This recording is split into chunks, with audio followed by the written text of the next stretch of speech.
Watching the California Bears, and my defensive backs coach, Larry Slade, came in the room. He said, Inky Johnson, I got some good news for you. And I dropped the clicker, and I said, Coach, what is it?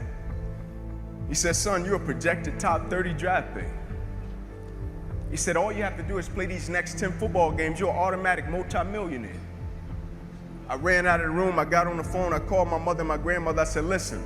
I said, after this season, our lives are about to change forever. And little did I know our lives were really about to change. First game we come out, play against California Bears, I get an interception, we shut them down, we get the victory.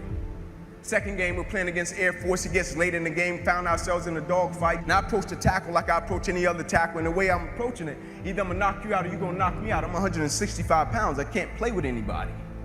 But at the point of contact, when I hit this guy, something different happened that had never happened to me before in my life.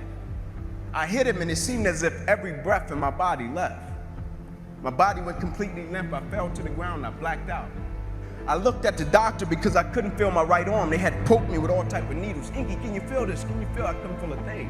They took me back. They ran the CAT scans and they rolled me back into my room, and I'll never forget it. All in about a 15-second time frame. I was lying there in my bed. My father, he went to take a step in and he looked at me and he said, son, I can't do it. And he walked out. My mother, she came in. She was running. She kissed me on my forehead. She said a prayer. She said, Ink, everything is going to be okay. And she ran out.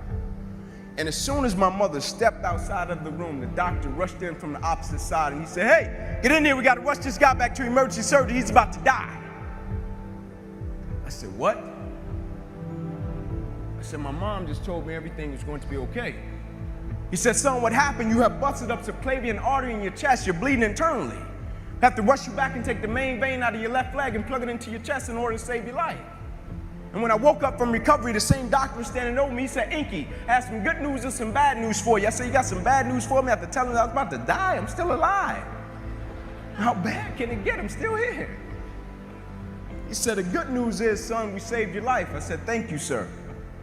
He said, the bad news is you have nerve damage in your right shoulder. You probably can never play the game of football again in your life. I said, Doc, no disrespect, man, but I'm 8 games away. I've been working for this ever since I was 7 years old, Doc. There's no way. God, not now, God. Like, let me make it to the NFL so I can help my family first. Like, we miss meals. I said, there's no way. I never cheated. I never cheated myself. I gave everything I had to it, and I respected it. I never cheated. There's no way that my career can be over. I said, send me up to the Mayo Clinic. And after several visits, I'll never forget, this is when reality set in. It was me, my mother, my father in the room, and the doctors came in. They said, Inky Johnson, here's the deal.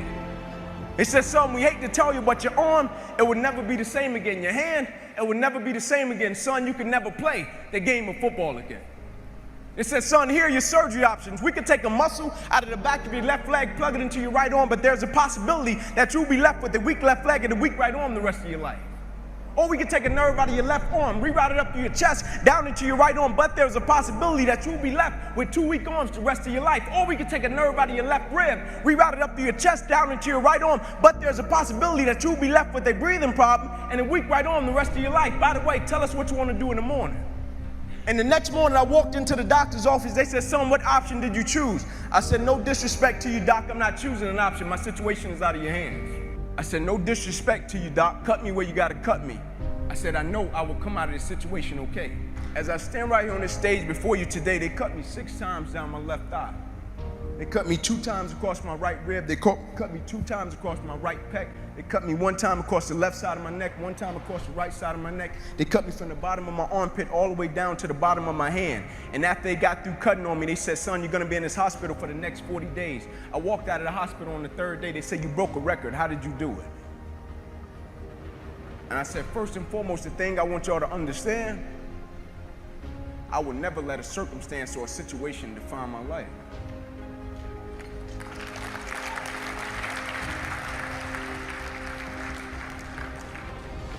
But most importantly, you know what I had invested?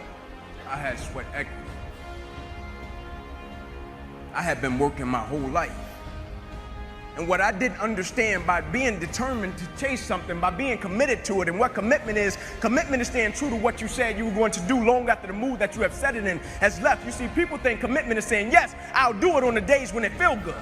But I had been committed to everything that I ever started in my life, and I never stopped and I never quit it. And so by being committed to everything that I started, I finished it. It built a certain type of spirit. It built a certain type of mentality. It built a certain type of individual. And so now I couldn't quit even if I wanted to. I couldn't lay in the bed even if I wanted to. I couldn't